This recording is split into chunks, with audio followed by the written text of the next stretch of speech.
Hey, so I'm sure you're aware that Emperor Naruhito of Japan is visiting the UK this week, right?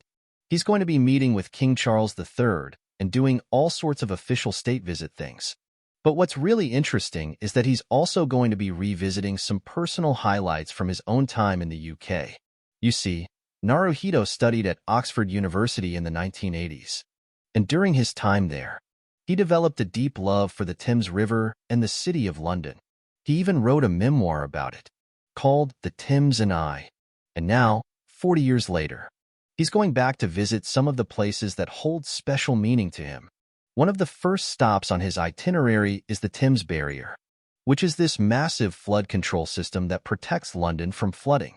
It's not exactly a tourist hotspot, but for Naruhito, it's a spot that holds a lot of nostalgia and personal significance. It's really interesting to see how his time in the UK has had such a lasting impact on him.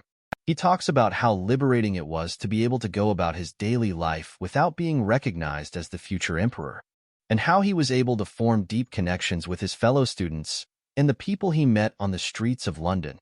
Of course, this visit is also a big deal for Britain, which is looking to strengthen ties with Japan as it becomes more engaged in the Indo-Pacific region. But for Naruhito, this trip is really about revisiting old memories and rekindling his love for the UK.